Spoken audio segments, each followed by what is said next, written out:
Seja muito bem-vinda. Você está no podcast Mulheres que Apaixonam. Aqui nós discutimos a lógica dos relacionamentos. Para mulheres apaixonantes que querem viver um relacionamento maduro, descomplicado e próspero, através do conhecimento profundo do formato do seu corpo, do pensamento sistêmico, da inteligência emocional com gotas de bem-estar. Eu sou a Paula Abreu e o tema de hoje é como atrair o parceiro certo para você olhando para o formato do corpo dele. Você já pensou em entender como a mente do seu parceiro funciona só de olhar para o corpo dele?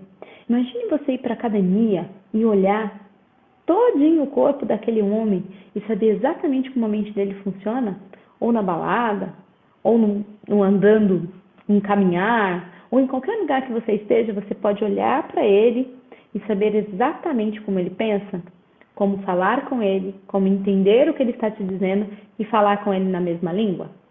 Imagine o quanto isso aumenta as suas probabilidades de fazer com que esse relacionamento dê certo. Fez sentido o que eu te disse até aqui? Quer saber mais sobre isso? Então eu vou te dizer. Isso é um estudo que foi feito por Haidt, que era discípulo de Freud, ambos psicanalistas. Freud, com os seus atendimentos psicanalíticos, via que o que ele aplicava para vários pacientes, alguns tinham resultados incríveis, enquanto que outros sempre voltavam a estaca zero. O Haidt achou isso estranho, começou a estudar mais sobre isso. Foi quando ele entrou profundamente no estudo da bioenergética. Então, ele diz exatamente como o formato do seu corpo interfere na forma de pensar, como a mente dessa pessoa funciona. E por que tudo isso? Porque de 0 a 5 anos, quando o sistema nervoso da criança está sendo formado ainda no útero da mãe, a cada fase de crescimento dessa criança vai sendo feita a mielinização da coluna do sistema nervoso. Então, o que é isso? Imagine um fio, um cabo. Dentro desse cabo tem vários fiozinhos de cobre e em volta dele tem um fio que você encapa, né? Esses fiozinhos de cobre. Então, exatamente esse é o processo da mielinização do seu sistema nervoso. Então, a cada fase dessa mielinização está sendo registrado informações importantes naquele sistema.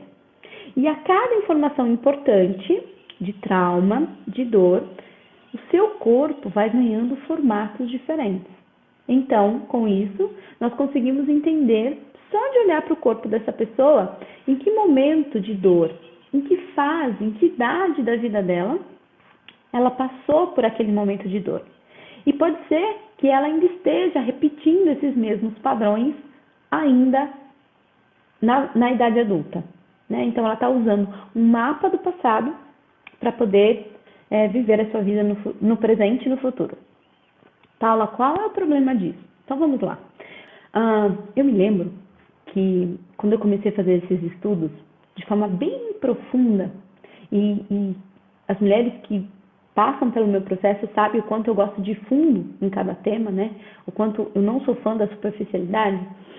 Eu me lembro que eu entendi exatamente por que o meu marido não gostava tanto de contato. Então, eu só de olhar para o corpo dele, eu falava, caramba, eu cobrava isso dele. Eu achava que ele deveria dar mais abraço, dar mais beijo, e ele não dava. E eu falava, nossa, o que será que está acontecendo? Será que não... Sabe aquelas neuras assim? E quando eu tive acesso a esse conhecimento, eu falei, uau, é isso. Então, porque o que acontece? Nós, dentro da nossa mente, a gente chama de óbvio. É óbvio que ele sabe o que eu quero. É óbvio que ele sabe o que eu espero. Não, cara, não é óbvio. Sabe por quê? Porque a forma sua de pensar do seu corpinho não é óbvio para aquele outro formato de corpinho e vice-versa. Então, quando eu entendo, primeiro, o formato do meu corpo, para saber como eu funciono, como a minha mente funciona. Quando eu ganho esse poder, aí sim eu vou entender o outro. Porque se eu faço primeiro no outro e não faço em mim, você acha que vai resolver alguma coisa? Claro que não, né? Então, primeiro eu tenho que fazer isso em mim, passar esse processo em mim. Quando eu faço isso em mim, compreendo quem eu sou, como eu funciono, quais são as minhas dores, enfim.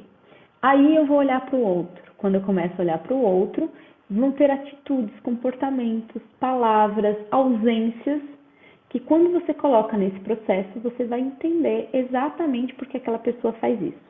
E eu tenho certeza que sem esse conhecimento, muitas vezes você deve dizer assim, cara, não é possível, ele faz isso só para me irritar. Ele merece um pé na bunda ou ele merece um chifre? Será que você nunca pensou isso? Por quê? Porque você não sabe como a mente dele funciona. Então, olha só, quando eu entendi tudo isso, muita coisa mudou. Então, quando eu não tenho esse conhecimento, eu acho que tudo é proposital e eu vou causando ali um afastamento, uma separação, um empilhamento emocional. Então, se ele faz isso, eu faço isso. Se ele fala isso, eu falo aquilo. Barará, barará, barará, e assim a gente vai caminhando até para ver quem vai colocar um ponto final primeiro. Mas o contrário também é verdadeiro. Quando eu tenho acesso a esse conhecimento, entendo como a mente do outro funciona, eu tenho mais chances de aproximação, eu tenho mais chances de entendimento, eu tenho mais chances de sair por situações desafiadoras, sem achar que isso está sendo para me provocar e eu sempre vou me colocando no centro do mundo e o nosso ego começa a gritar. Paula, eu quero muito saber tudo isso. E por onde é que eu começo? Então, vamos lá. Eu começo entendendo como a minha mente funciona. Depois eu passo a entender o outro. E assim funciona nos relacionamentos. Quando o meu copinho está cheio, quando eu me entendo, quando eu me preencho, quando eu sei quais são as minhas dores, as minhas dificuldades, eu fico com o copo cheio. E aí eu fico disponível para encontrar uma outra pessoa de copo cheio, sem esperar dessa outra pessoa que ela me complete. Paula, quero saber mais sobre isso. Como isso funciona? Como é que eu descubro como é que minha mente funciona e como que a mente do outro funciona também? Então, eu trouxe aqui alguns amiguinhos para nos ajudar nessa representação, tá? Lembra que eu disse para vocês que de 0 a 5 anos de idade, todo o nosso sistema nervoso está sendo formado. E a cada fase de formação, algo ali está sendo registrado. Então, ali, bem no útero da mãe, parece que não, né? A gente só acha que esses registros são feitos depois do nascimento. E não. Por esses estudos, a criança, ainda no útero da mãe, ainda consegue perceber aquele mundo uterino. Então, o mundo dentro da barriga da mãe é o mundo daquele bebê. E lá, ele já começa a ter algumas percepções. Olha esse carinha aqui. Esse é o formato do corpo desse registro que é dado dentro do útero da mãe ainda. Então, imagine que aquela mãe, quando ela está grávida, ela está passando por muitas dificuldades. Dificuldades financeiras, ela acabou de terminar um relacionamento, ela está muito preocupada. Então, toda vez que a criança, ainda no útero da mãe, dá aquela chutada, sabe? Quem é mãe aqui vai entender exatamente o que eu estou dizendo. Dá aquela chutada. A mãe se lembra, nossa, meu Deus, eu ainda não fiz o quarto do bebê. Meu Deus, eu não tenho dinheiro para pagar o hospital. Meu Deus. Naquele momento de tensão, aquela mulher se preocupa, entra num movimento de estresse e o útero se contrai, deixando o útero mais duro e frio, com menos sangue. Nesse momento, essa pessoinha que está lá dentro desse útero, ela entende, toda vez que eu me mexo, que eu faço algum tipo de movimento, o útero fica duro e frio. Então, é melhor eu ficar aqui bem quietinho, para que ninguém me veja. E aí, quando essa criança nasce, ela já nasce com um corpinho bem nesse formatinho assim, ó. E qual é a grande dor dessa criança? É a dor da rejeição. Então, é um tipo de pessoa que prefiro não ser vista. Quanto menos eu chamar a atenção, melhor. Tem um formato de corpo bem alongado, normalmente usa óculos, tem os olhos bem protuberantes, são bem magrelos. Sabe aquelas pessoas que come, tem muita dificuldade de engordar? Então, aqui a gente já tem, e a ele nós damos o nome de esquizoide, tá? Não considere nenhum tipo de patologia clínica, porque não é disso que a gente está falando, tá? Eu só estou sendo fiel à bibliografia, ok? Então, o esquizoide, ele tem esse formatinho de corpo, mas ele também é muito criativo. é aquela pessoa que é o rei das ideias. E aquelas ideias totalmente fora da caixa, sabe? Aquelas pessoas falam, nossa, cara, você tá maluco. Sim. E olha que engraçado, né? Nas relações, esse carinha aqui não é aquele cara que busca, cara que eu falo, mulher, homem, não importa. Quando essa pessoinha aqui vai buscar um relacionamento, o que menos importa para ela é a beleza física, porque o que importa para ela tá aqui, ó, é o intelecto. Então, às vezes, a nível geral, pode até não ser a pessoa mais bonita, né? Mas quando tem um papo legal, é uma pessoa que conversa sobre todas as coisas, que traz muitas curiosidades, vivência. Esse cara se apaixona. Legal. Depois nós temos essa outra pessoinha aqui, ó, que a gente chama de oral. Então ela acontece na fase de amamentação, depois que o bebê nasce, logo no processo de amamentação ali com a mãe. Então, nós temos dois processos dentro do oral. Nós temos o oral do excesso, que é essa aqui, que são aqueles formatinhos de corpo mais gordinhos, mais fofinhos, tem mais busto, sabe? Aquele busto assim que você tem vontade de abraçar e deitar a cabecinha assim para receber um abraço bem gostoso, sabe? Então, essa daqui é a oral do excesso. E depois nós temos o oral da falta, né? Ela tem os ombros mais escorridos, assim, ela sempre tem essa posição mais assim, mais caída, assim, ó, os ombros mais escorridos, tá? E ela passou por uma dor nesse momento, né, da amamentação, que a gente chama da dor do abandono. Então, pode ser, e percebam que aqui, gente, tem que ter um parênteses muito importante. Por quê? Porque a gente não está falando e não está julgando nem pai nem mãe. A gente só está falando da percepção da criança, ok? Seu pai, sua mãe, a gente não está dizendo se eles foram bons ou se eles foram pais ruins, não é isso. Cada criança tem uma percepção e eu te provo isso. Você e seu irmão, para quem tem irmãos, sabe? A visão que você tem da sua mãe é uma, a visão que você tem do seu pai é outra, entre vocês irmãos. Então, os pais são os mesmos, a vida foi a mesma, até de irmãos gêmeos. Porém, a percepção de cada um é diferente. E é disso que nós estamos falando aqui, da sua percepção quando criança de 0 a 5 anos. Tá bom? Ah, Paula, mas eu já me sentia muito tempo assim. Hoje eu não me sinto mais. Ok? Nós estamos falando de 0 a 5 anos. Então, sei lá, se você tem 30, 40, 50 anos, durante todo esse processo de 5 anos para frente, você vem passando por processos, você tem buscado esses processos de autoconhecimento. Isso com certeza faz toda a diferença para que você olhe para essa dor de uma forma muito mais carinhosa, tá? Então, vamos lá. Mas isso não nega que o seu corpo continua tendo esse formato. Bom, a oral, como eu te falei, ela vem desse processo da amamentação. Então, logo quando a criança nasce, ela vem para o processo de amamentação. Então, gente, quem é mãe aqui sabe, criança quando nasce, criança recém-nascida não fala. Então, toda vez que a criança chora, o que é que a gente faz? Dá peito, ou dá mamadeira, não importa, né? A gente sempre acha que é fome, ou é fralda suja ou é fome. Então, na percepção dessa criança, às vezes ela está chorando muito, você está dando peito para ela e ela está reclamando que é uma etiqueta aqui atrás que está coçando. E você não sabe disso. Então, dentro dessa percepção, minha mãe não está atendendo as minhas necessidades. Ou, coisa que já aconteceu bastante, que eu acho que continua acontecendo ainda, sabe quando você deixa a criança chorando no berço? Por horas, né? Eu passei por esse processo, eu tenho isso registrado no meu corpo. Lembre-se, sem crítica e sem julgamento. Estamos falando aqui de um trabalho, tá? Então, sem julgamento. Crianças que ficam chorando a fios, assim, no berço, não precisa ter muito tempo, não.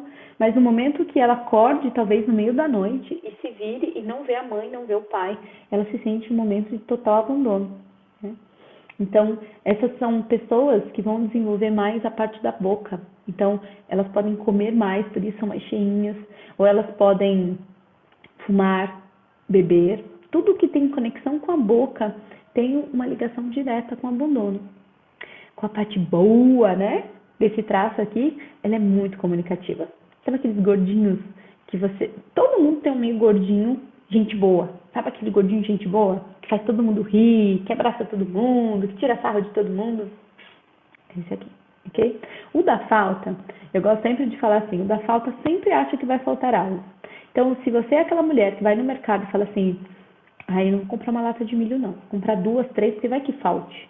Ai, não vou comprar um, dois, não, vou comprar 4 já para ver, vai que falte. Então, o oral da falta, ele sempre está conectado a uma falta.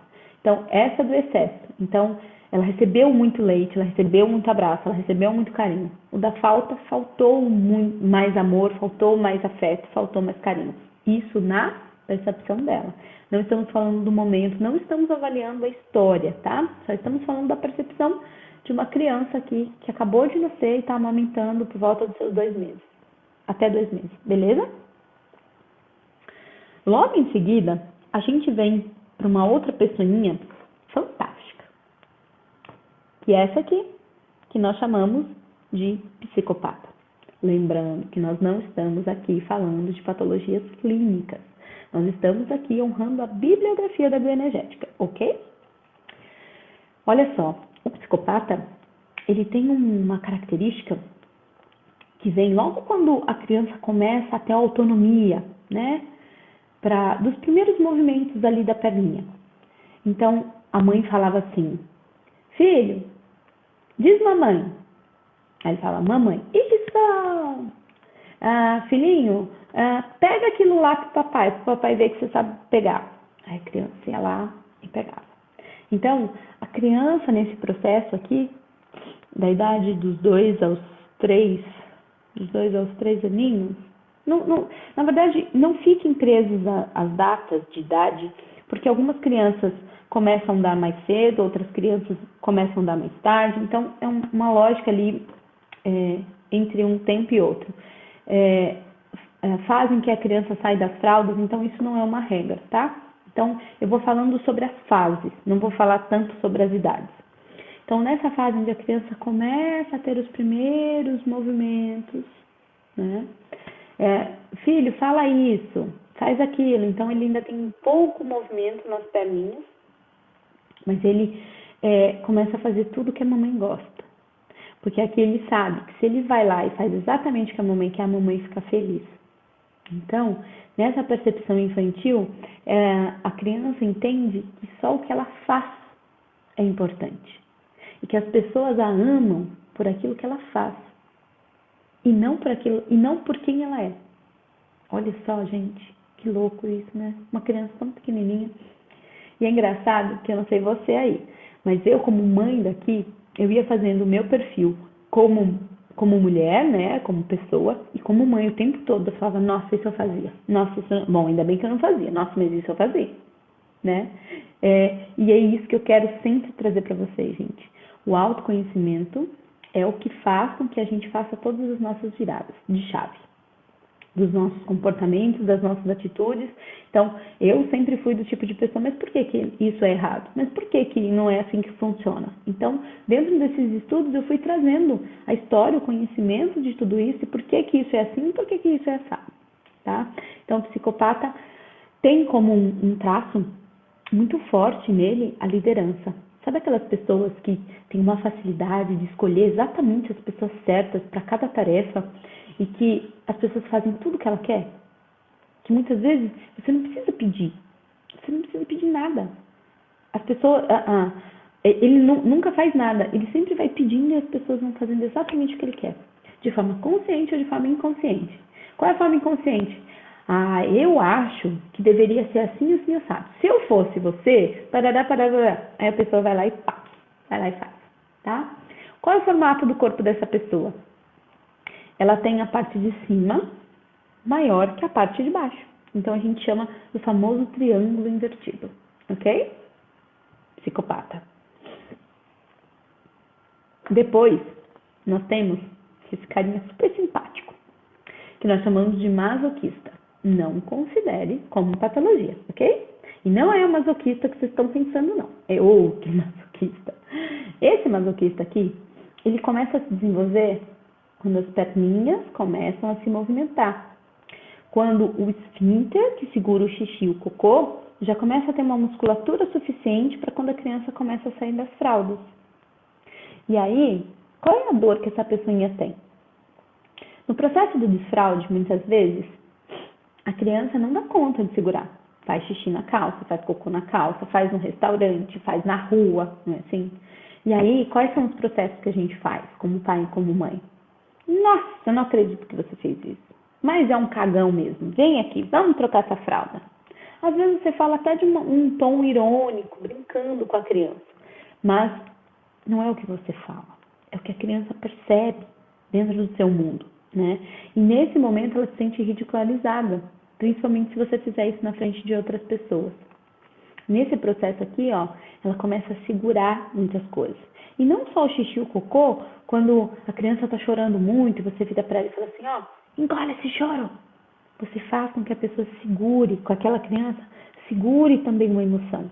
Então, dizer o que ela quer, ou senão, isso você não vai pegar, isso você não vai fazer. Então, você reprime as próprias emoções da criança.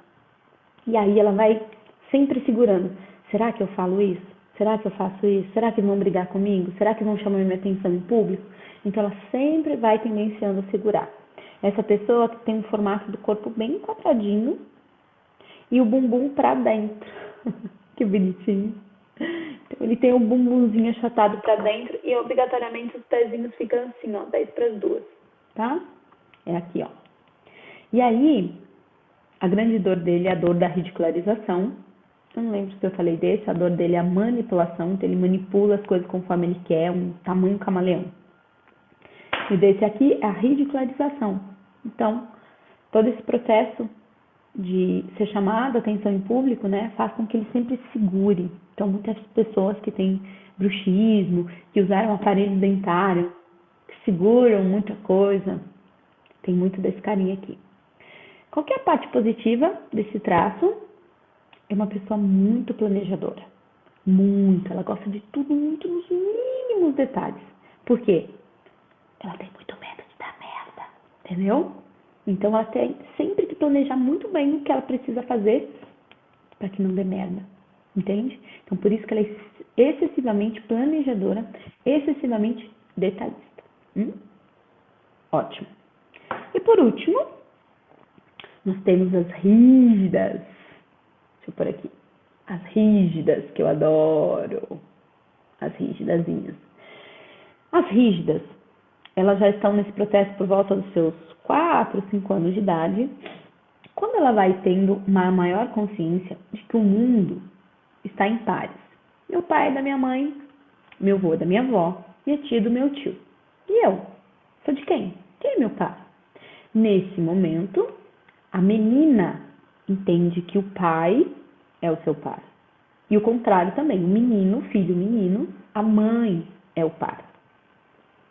E aí, nessa relação, toda vez, o pai às vezes pode falar assim, você é minha princesa, você é o amor da minha vida, né? E tal. A psicologia fala isso sobre o triângulo, né? De Édipo e tal. Então, o que acontece? Nesse momento, essa menina sempre vai buscar o par. Nós, mulheres, quando crianças, vamos buscar esse par nos nossos pais. Não importa se você os conheceu ou se não os conheceu, ok? Como parceiro, o nosso pai sempre foi ali o nosso grande amor. E aí, no momento dele dormir, ao invés dele dormir com você, ele dorme com quem? Com a sua mãe.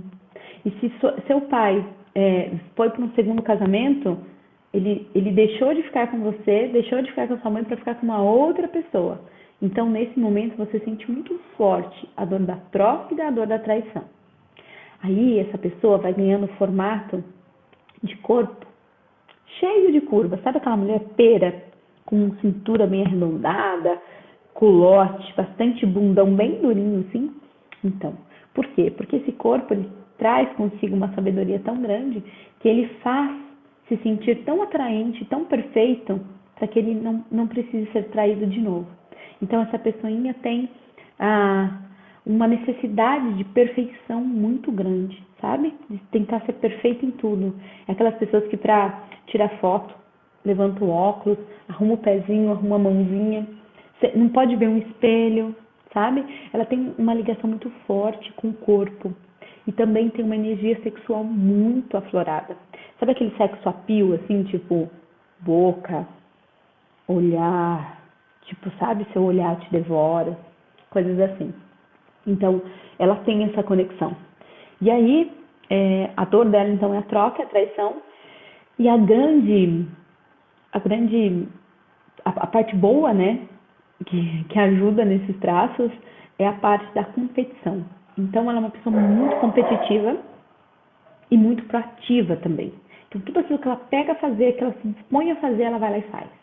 A ponto até demais. Às vezes ela vai fazer algo que ela nem sabe que ela está fazendo, mas ela foi desafiada. Por exemplo, alguém vira para ela e diz assim: duvido que você consegue, duvido que você dá conta. Aí que ela vai, faz, e sem olhar para trás, sem olhar nas consequências, ela vai e faz. E ela tem uma régua muito alta. O que é isso? Ela tem uma régua de perfeição. Então, tudo que ela faz tem que estar dentro dessa régua para ela dizer que é bom ou que é ruim. E qual a dificuldade disso, principalmente nas relações? Todo mundo tem que passar por essa régua. Então, o nível de exigência de uma rígida é extremamente alto. Claro que eu te trouxe aqui todos os caráteres, né, de forma bem simples, só para te trazer para um primeiro conhecimento de tudo isso, mas eu trabalho com essa ferramenta para que você consiga entender qual é o seu traço e se você estiver num relacionamento, qual o traço da pessoa, do seu parceiro, com quem você está, ou até avaliar com quem você já esteve, você vai entender exatamente o porquê que isso não deu certo e como também, daqui para frente, se dar a oportunidade de ter uma nova relação através do autoconhecimento. Então, eu falo que se relacionar se aprende, não é mesmo? Várias mulheres que passaram pelo processo vivenciaram isso, né? Então, quando elas entendem toda essa ferramenta, que é fabulosa, entender como eu funciono, quais são os meus traços, quais são as minhas dores, como eu consigo buscar os meus recursos, como eu saio da minha dor. Quando eu entendo como o parceiro funciona, quando eu olho para ele, qual é a dor que essa pessoa pode ter, e eu, com um feminino forte, consigo ajudar esse masculino a sair também dessa dor, olhando para ele de forma mais inteira, né? Quando as mulheres passam por esse processo, muitas mulheres divorciadas já viraram para mim dentro do processo e falaram assim: Paula, se eu soubesse de tudo que eu sei hoje, talvez eu não tivesse me separado. Talvez eu ainda estivesse com ele, ele era um bom homem. Entende? Por quê? Porque a gente não se conhece, acaba se colocando em outras posições e nós ainda, quando não nos conhecemos o suficiente, ainda trabalhamos por ação e reação. Não é assim? Então, eu tive várias situações, eu vou contar aqui uma delas. Uma vez, uma das mulheres que passavam pelo processo estava saindo de um evento, né? E eles estavam indo para uma lanchonete e o marido acabou ficando para trás com outros amigos e tal. E ela não percebeu que ele tinha ficado para trás e ela com as mulheres estava indo na frente. E aí, quando eles se encontraram, ele falou para ela: poxa, você não me esperou, nossa, e tal. E ela falou assim: mas eu achei que você já estava lá na lanchonete, eu não achei que você estava lá atrás. E assim, acabou gerando um estresse naquele momento. E aí, quando ele chegou, ela falou: poxa, mas não foi assim que, né? Eu achei que você estava lá na frente, eu achei que você estivesse lá atrás. E isso aconteceu em público, né? Com todos os amigos ali em comum e tal. E ele, naquele momento, tentou contornar a situação, mas ele, sem ninguém perceber, pegou as coisas e foi embora.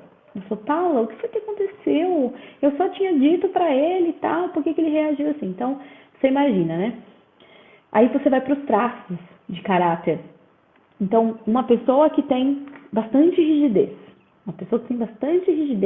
que sempre gosta de ser perfeita, de sempre gosta de estar ali na competitividade, de estar ali na ativa, né? Não quer perder nenhum flash, nenhum momento. Se relaciona com uma pessoa que é bastante masoquinha. O que é esse masoquinho aqui? Que não gosta de ser ridicularizado em público.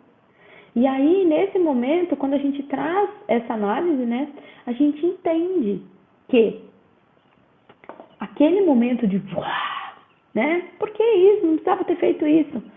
Para ela é lógico que não.